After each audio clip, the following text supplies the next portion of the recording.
everyone, Pam Gregory, astrologer. I'm going to be speaking to you today about the full supermoon that we have coming up in Aries on the 29th of September.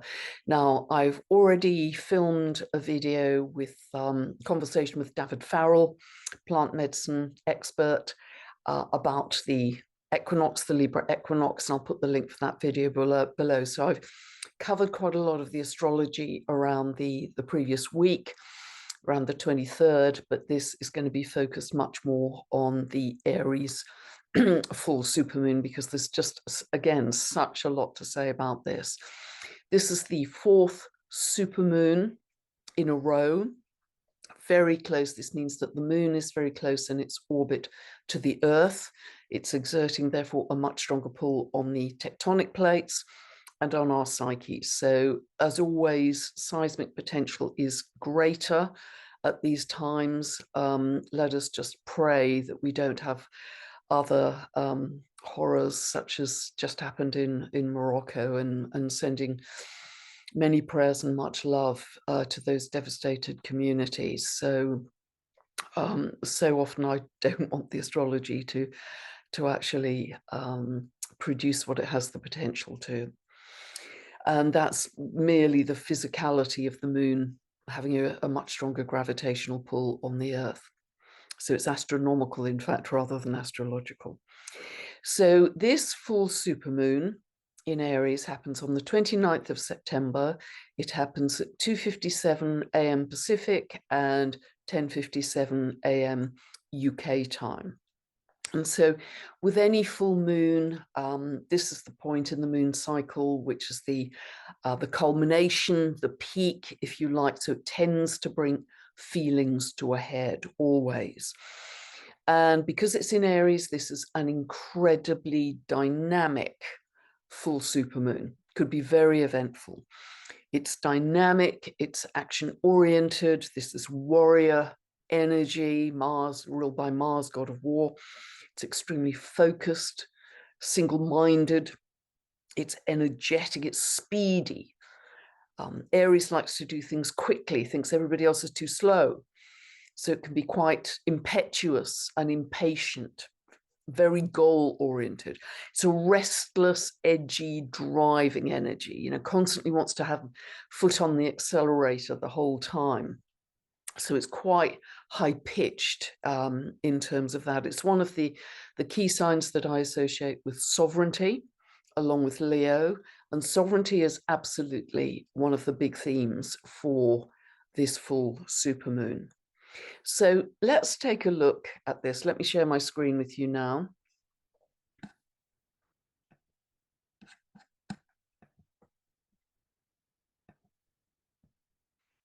So hopefully you can see that. And as always, I've set this for the UK. This is where I live, and you have to adjust for your own time zone. So ignore the houses, ignore the clock face, and we're just going to focus on the planets and their aspects to each other. And as you can see already, this is a busy chart with much happening. But I'll try and take it slowly, step by step. And I'll begin really with something which is very long running all of this year, which I've talked a great deal about, which is Pluto, 27 of Capricorn, square to the nodal axis, 2549 of Aries and Libra. So this is, as I've spoken about, a major choice point for people. Major choice point in which way are we going to go. Are we going to go with fear, or are we going to go with love? Are we going to stay in victim consciousness, or are we going to step more fully into being a co-creator? And people are going through massive changes in their life, in relationships, in jobs, in residence, in friendships. I mean, huge changes, because this is like a vice. Pluto square the nodal axis is like a vice forcing those changes to decide one way or the other. And these choices are probably more important than we've ever made in this lifetime, because whatever choice we make, it is going to set us on a different future trajectory from this point on, and that T-square runs all of this year, certainly into November. It's strengthened again, as I have spoken, by dwarf planet Eris being conjunct the North Node. Now, dwarf planet Eris has a 560-year orbit. Eris is currently at 2453, so extremely close conjunction to the North Node. And this will really become exact in October. The mean node and the North Node, which I've spoken about before, there's only kind of 5 minutes of difference between them at the moment. It's tiny. So the North Node, which is our collective soul's path of growth, is really being ignited by the archetype of Eris. Eris, only goddess who wasn't invited to the wedding on Mount Olympus, so she turned up anyway, created mayhem, threw a golden apple into the crowd of goddesses and said, "For the fairest." And it's said that that action led to ultimately the Trojan War. So she's extremely uncompromising. She's very much against any social exclusion and for social inclusion. So she fights against inequality, elitism. She very much stands for truth, for justice, and for a fairer society. But she's feisty. She's a street warrior, really. She's the warrior sister of Mars. She's female energy, but she will fight to the end and to get a fairer society. So she's very much coloring where the collective is moving to. And in Aries, again, as I've said, it's very much linked to sovereignty, focus, fighting for what is right. So the other end of this is that Mars, 21 of Libra, is conjunct the South Node. So it's actually helpful, I think, that Mars, I know in traditional astrology, it's not considered to be a strong position for Mars, but that may actually help at this full supermoon because there's so much strong energy, that Mars tends to be impulsive, you know, often kind of trigger happy, just jumps at something, you know, let's do it now, without thinking of the consequences. But Mars in Libra thinks of others, includes partnerships in it, without just kind of leaping to action, and that may be helpful. However, having said that, the combination of a very dynamic T-square of Eris, Pluto, and Mars is massively powerful. Huge theme around power here. And Mars is individual power, ruling Aries, individual power, Eris, individual power, all squaring Pluto's state power. Capricorn is to do with corporations, governments, institutions who have historically held power over us, big institutions. As I say, governments are classic with this, that they there's a verticality to the structure. There's a top-downness. There's elite people at the top telling poor people at the bottom what to do. State power. So this is, you know, this big ongoing clash all of this year between individual power and state power, sovereignty. Individual rights and freedoms with this is coming up very, very strongly. And individual rights and freedoms in this picture is coming up very strongly, because here we have Uranus, planet which is quite similar to Eris, actually. It's the planet of rebellion, revolution, earthquakes, volcanoes, shocks. It's a discontinuous energy. And it's very eruptive, but it absolutely is about freedom and greater equality in society. So very similar to Eris. Now, this has several aspects. First of all, and I haven't put all the aspects in because it would just be such a blizzard you couldn't read it, but you can probably see that Uranus is quincunx Mars. Quincunx is a 150-degree aspect, so 21 of Libra to 22 of Taurus. This is very much about freedom, freedom being super important. Don't tell me what to do, don't give me the rules, don't cage me in. It's a very restless, eruptive, rebellious, revolutionary energy. Also, the sun is sesquiquadrate, 135-degree aspect to Uranus, again highlighting that revolutionary, rebellious energy. And not only that, but Uranus is square to Venus. Now, it's been square to Venus for quite some weeks. This is the third exact square really happening here. And Venus is the ruler of Taurus, where Uranus sits. And so this can manifest in various ways. If you have either Venus or Uranus traveling through your 5th or your 7th house, and if you don't know what I'm talking about, you can download a free birth chart from my website, go to this link below, and buy a 2-part video series from my store, and that will take you from 0 to understanding the orientation of your chart and what each of these updates means for you. This is not a personalized reading. These are teaching videos. Really want to emphasize that.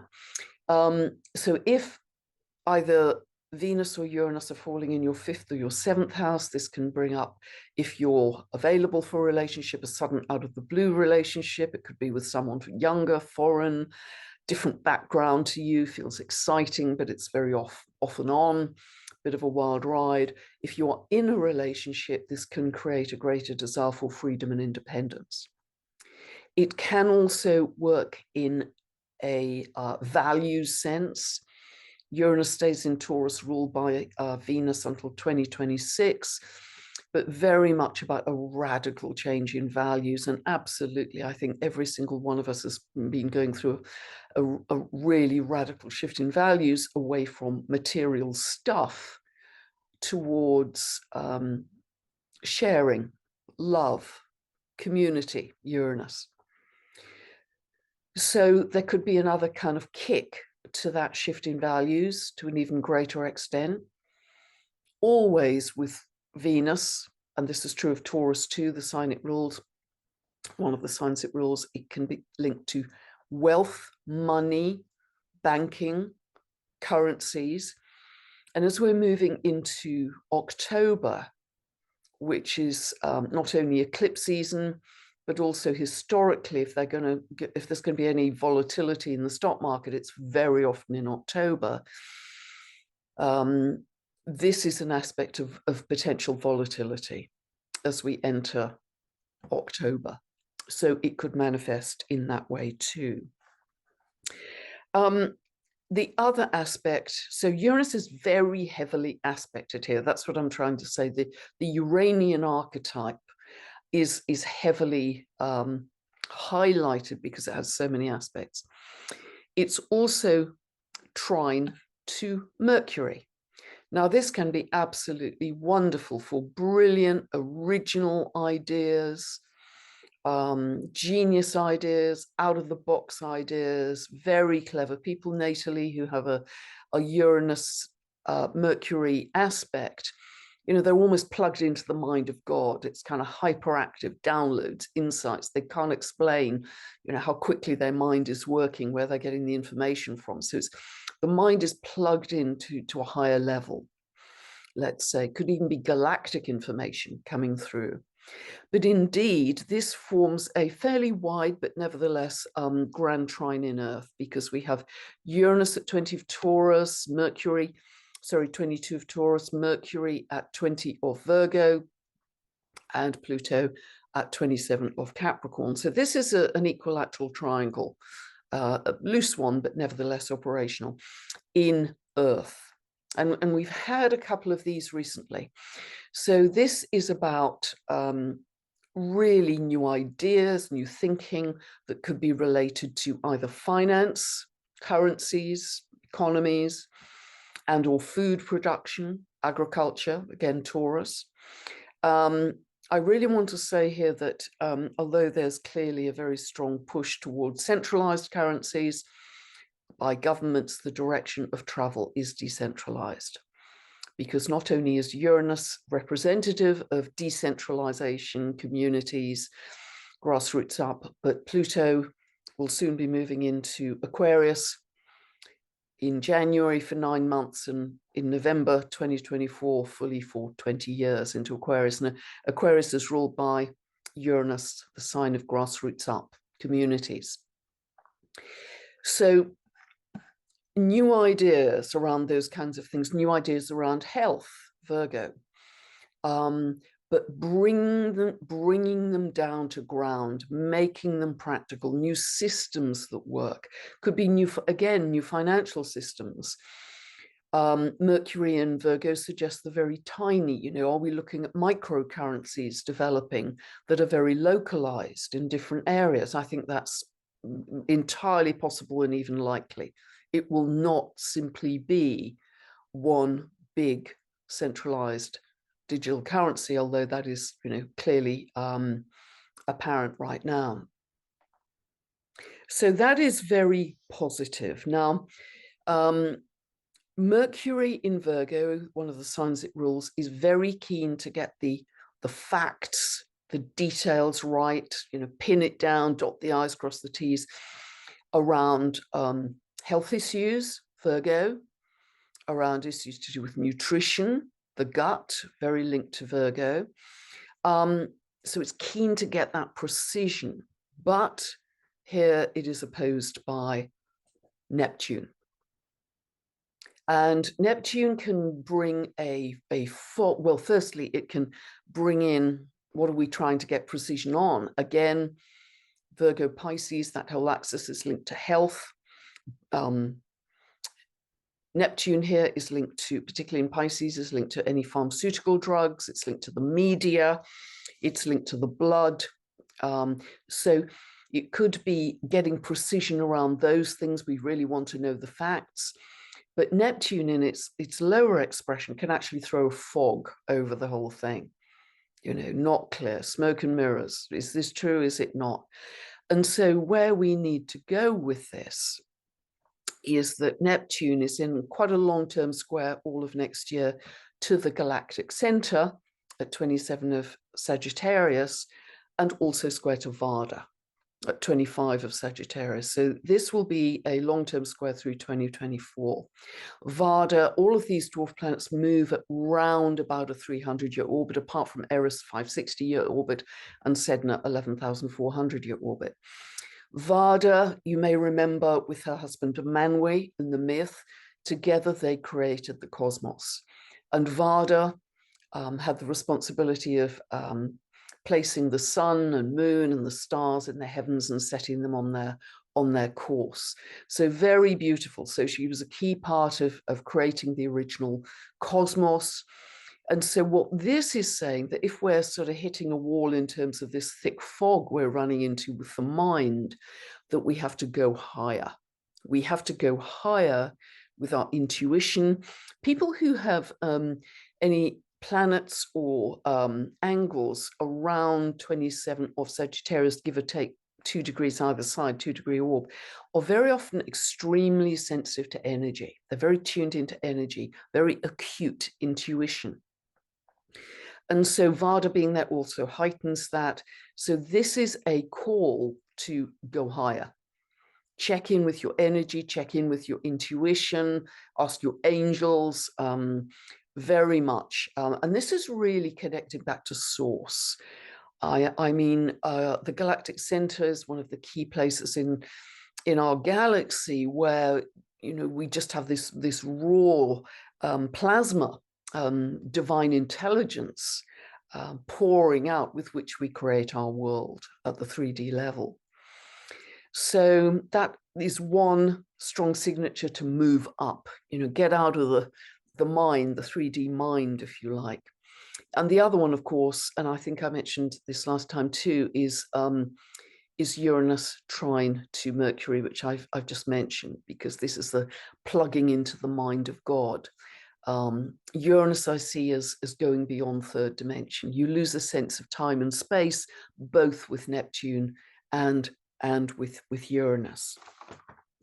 The Other thing to bring into this sovereignty picture is Black Moon Lilith, who in myth, you remember, would not submit to Adam in the Garden of Eden. And for that, she was thrown out of the Garden of Eden. So again, divine feminine, female energy, very much a symbol of sovereignty again.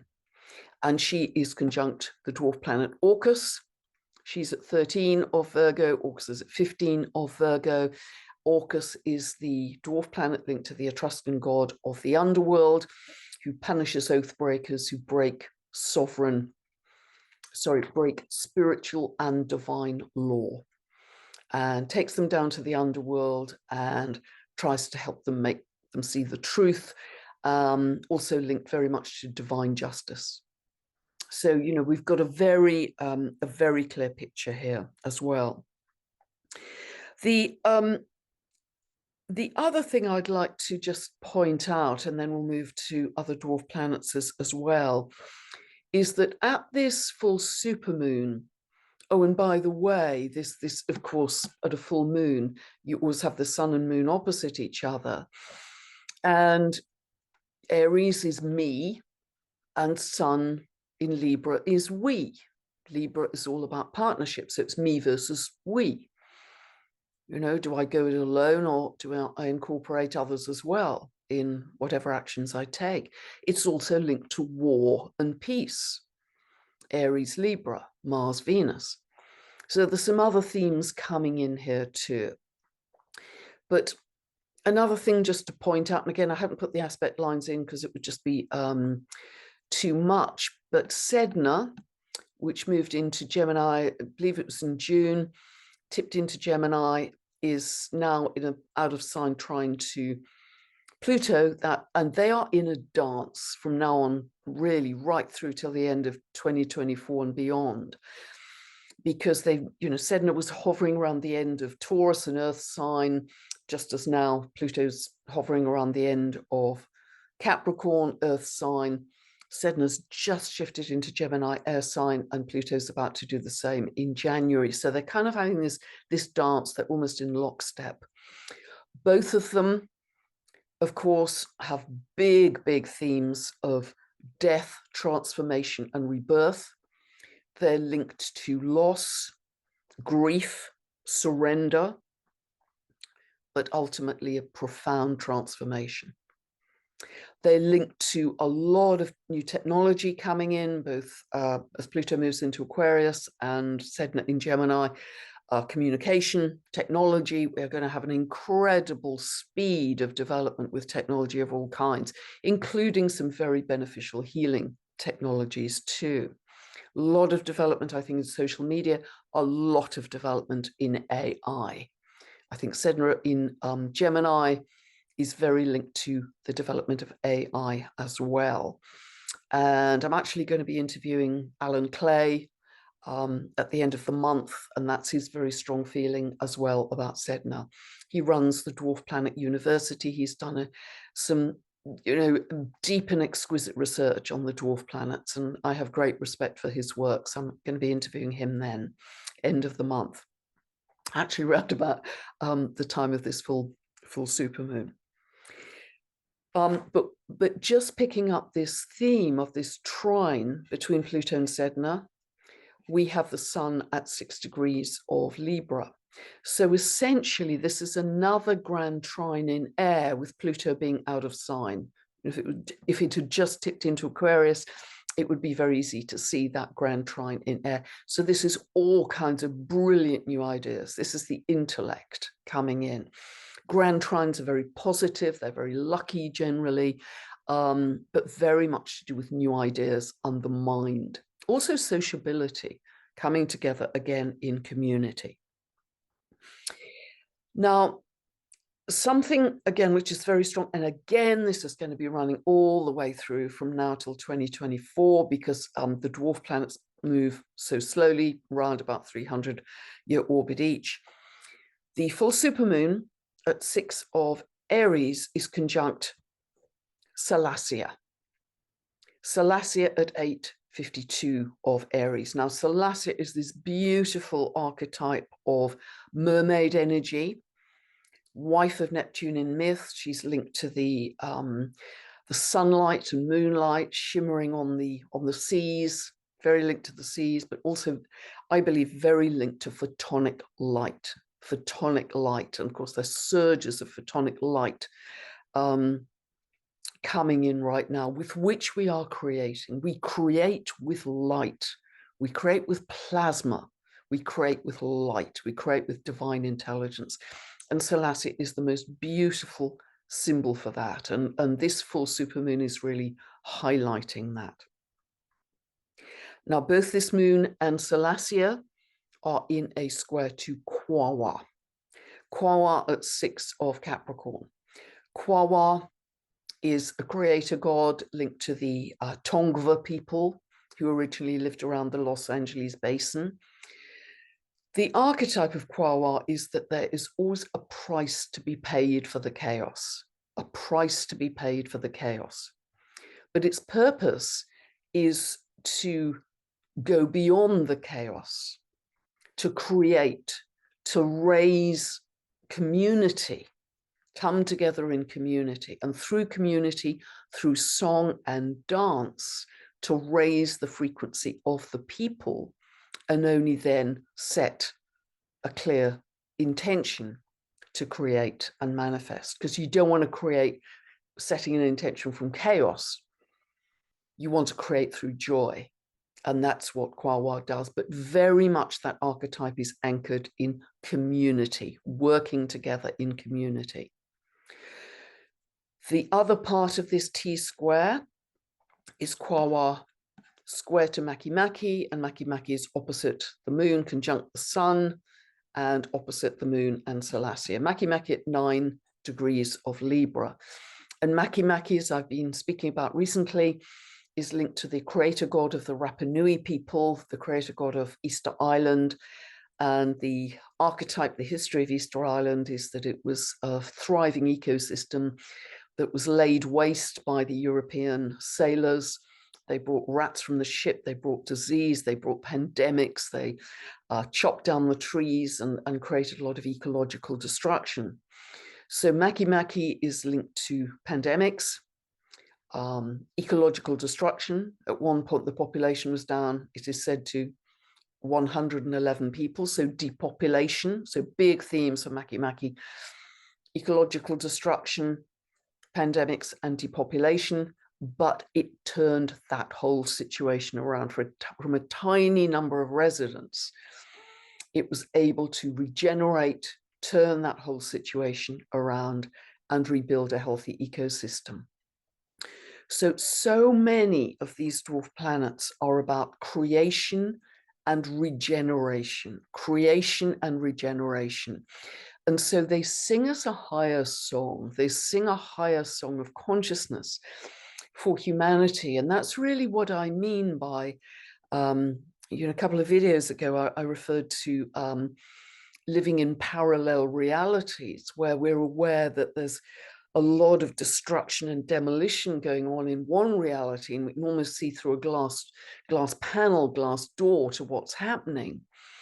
But it isn't fully, we're not fully immersed in that reality. We can observe it, but we're not fully immersed in it day to day. We can keep a sign, a sight of a situation of divine neutrality and observe, but create to go beyond. We've got to get beyond the hamster wheel by creating from love, from the heart. And I know several of you have seen a short video, 20-minute video I put out a few days ago about really bringing people together to have a weekly come together, as it were, energetically. And you can do this many, many times in the week to create a more loving world. And everything has to be heart-based. Everything has to come from love. And really, I'd set a very clear intention that you are creating from source, creating from the source of love, and everything has to be heart-based. So just want to say that because I might not have said that clearly enough. This is not something I'm going to run. There are no emails, there are no bells, there are no notifications, there are no Zoom links. I'm not in charge of this. I've simply put it out as an idea and a suggested vision of the kind of thing you might dream in, you might envisage to magnetize a new Earth more quickly. But I want that to be your creation that's heart-based. So that's why I've simply made these suggestions, and really do use that opportunity. You know, for people in Australia, I know that's middle of the night, but I tried to choose a time that would work for US, UK, Europe, South Africa, even very early morning New Zealand. So, but you can do it many, many times in the day. And we create with the invisible, we create with love. The more we do this, the more we are incorporating more light, embodying more light, each of us individually. And with that light, it's almost like striking a match within us. We can ignite other people. It's like a domino effect. They catch our light. They can't help but catch our frequency if they're around us. It's impossible for them not to be infected by our frequency, infected by that heart toroidal field of love. So this is how we start to change the world for the better.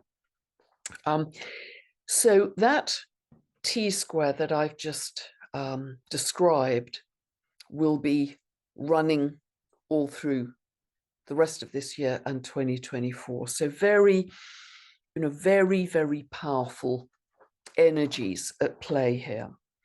The other thing to mention is that, and I think I can probably stop sharing my screen at this point. The other thing to mention is that we are going into eclipse season. We're already in the energy of that. There are going to be 2 eclipses in October. This is a very powerful time for the US, because the other thing to take account of is that Pluto, transiting Pluto in the 2nd week of October, and we're well into this whole process, is going to become conjunct US Pluto, natal Pluto, if you like, in the chart of the US, 4th of July, 1776, Philadelphia, 5:10 in the afternoon.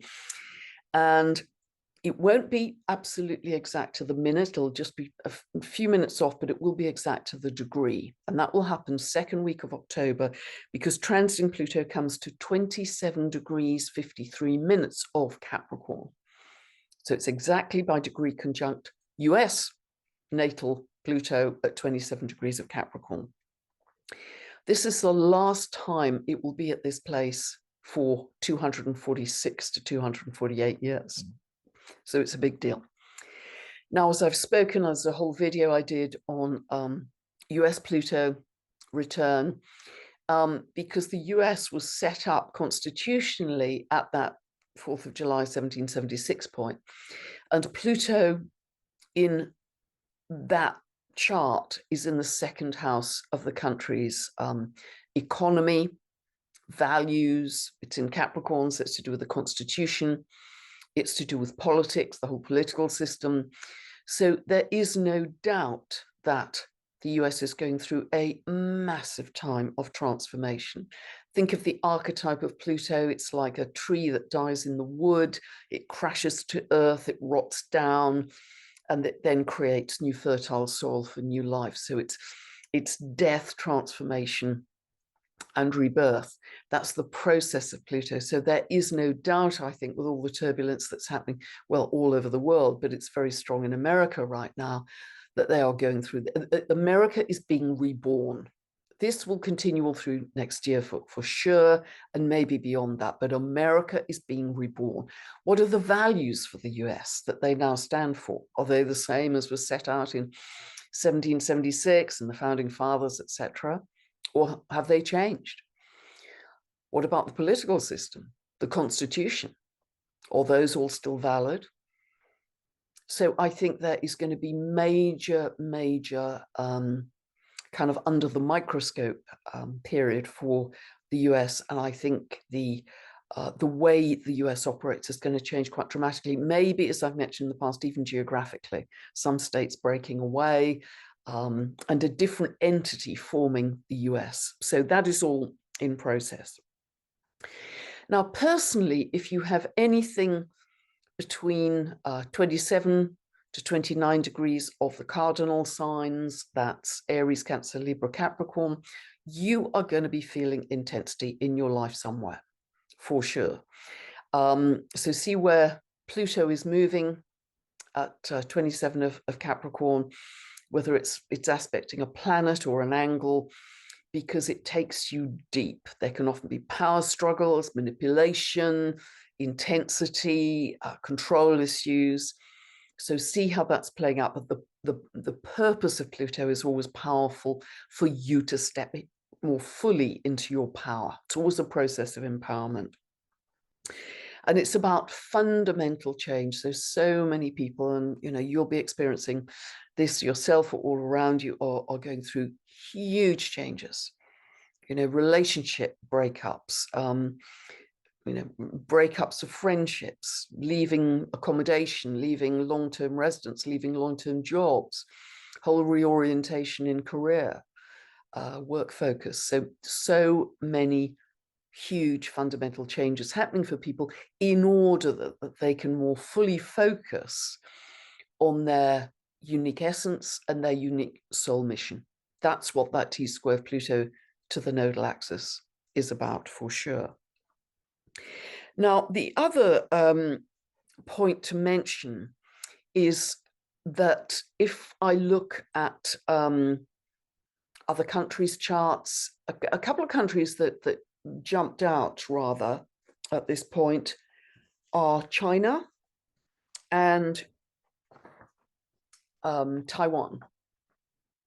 Because if we look at the chart for China, and I'll actually put the details of the time, date, place for astrologers underneath this video, but if we look at the chart of China, which has an early Aquarius ascendant, this full supermoon is opposing the sun, SUN of China, which is at 747 of Libra, and the sun often represents leadership.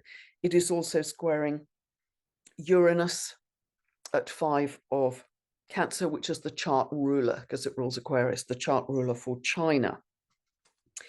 If I look at Taiwan, some very strong aspects coming up for Taiwan. Again, I put the details of these charts so you can set them up for yourself if you're an astrologer. I'll put those below. It's very interesting that there's an identical nodal axis here. This was set up in January 1912, but the nodal axis, the north node, is currently at 27 of Aries, which is pretty much where our transiting nodal axis is right now, or it certainly was in August. So it's picking up this Pluto square to the transiting nodal axis and also picking that up for the square to Taiwan's nodal axis. So, big choice points here for the Taiwanese people. The full supermoon at 6 of Aries is also squaring the midheaven at this chart of 9 of Cancer. It's squaring the sun in this Taiwan chart. The sun is at 8 degrees of Capricorn. It's also opposing the ascendant at 9 degrees of Libra. So some very tight and very dynamic aspects to the chart for Taiwan. There's also another more recent chart for Taipei. Again, I'll put the details of that below. And wow, again, this chart, and Taipei is the capital of Taiwan. And this full supermoon is squaring the sun of this chart, the leadership. It's also squaring the midheaven. So the sun is at 8 of Cancer. The midheaven in this chart is 8 of Capricorn. It's conjunct the ascendant, 12 of Aries. It's conjunct Saturn, 11 of Aries, which is the midheaven ruler, the governmental ruler, if you like. Looking down the pipeline into October, the solar eclipse, which is at 21 of Libra on the 14th of October, is conjunct the Mars, the chart ruler for this chart for Taipei, set up 1st of July 1967. The lunar eclipse, which is at 5 of Taurus on the 28th of October, is conjunct the North Node for Taipei, the natal North Node for Taipei, which is at 3:45 of Taurus. So by astrocartography, if I look at where, if the planets were to leave a shadow across the Earth at the moment of exactitude of this full moon, the full moon is falling kind of north-south through eastern China, Taiwan, Indonesia, Western Australia. So it may well be that these geographies come into the news, come into highlight prominence in some way around about this full supermoon. But getting back to my what I love to talk about, these are immensely tough times. They're very turbulent, they're very tiring. Even if we are really in a good place with our energy, nevertheless, because of all the solar flares and the new electromagnetic energy coming in surges, which, there's been no dress rehearsal for this. We've had to adapt our little individual bodies here at speed, and we are continuing to do that. And it's very demanding.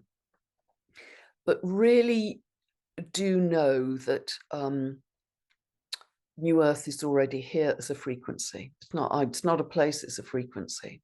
And many people are already living that day to day. I think many of us are kind of dipping in and out of it, which is still a very good place to be. We're dipping because we're kind of changing frequency in every moment, depending on how we move through our days. But it's a frequency. And it's really a state, I see this whole ascension as a state of expanded awareness, actually. To me, it's that simple. It's a state of expanded awareness or expanded consciousness. And it's a little bit like what I was trying to describe in that short video, which is below, which is the world looks lit up, the colors are brighter, everything's lighter, everything's less dense, everything's full of love and full of joy and sparkly. And I think that's what Ascension is. And when you can shift your frequency and get more fully into the light body, I think it's really, that's what it's going to be about. We don't have to, in my humble opinion, go to another planet. We just have to expand our consciousness. And if that's the case, again, this is an inside job, if that's the case. And I have to say that personally, I used to be pretty obsessed about current affairs. Originally, decades ago, I wanted to go into journalism. Who knows where that would have led? But, I was very interested in what was happening in the world, what was unfolding, and, watch the news every night. But that all stopped in March 2020. I got rid of my televisions, and that was it. And as the time has gone by over these last 3.5 years, I have just gradually withdrawn from the noise, the hubbub. I think it was very important to be aware of what was unfolding over the last 3.5 years. I think it was very important for all of us. But once you know that, it may be an indulgence, it may be lowering our frequency if we keep checking in with it. And other big scary things happen. I think our energy may be better spent, if it really is about an expansion of consciousness, to withdraw even more, be on our eagle's perch and withdraw even more from outer events, or is anyone coming to save us, or what's happened now, and sort of be less interested in what is unfolding in the world and be much, much more interested in who we are individually becoming as an expanded consciousness, because that's what we absolutely have control over. We do have control over our frequency, our state, and we can change it. We can learn it as a skill that we get better and better at mastering catching our thoughts and mastering our emotions, so we don't dip quite so often. That is in our own hands, I think. So again, this is an inside job. Again, it turns us inwards because all the solutions are inwards. And when we turn inwards, there's that one thing to focus on as opposed to the zillion things that are happening out there, which may not be helpful and may knock us off kilter. So if you just had to remember one thing from all of this, we are welcoming in an expanded consciousness of love. We're welcoming in an expanded consciousness of love. And that will get us broadly on track with where we're headed. A lot there today. Hope it's helped you. Big month coming up in October with the eclipses. So I'll be back soon talking about those. So God bless. Thank you so much for listening, and catch you next time. Bye for now.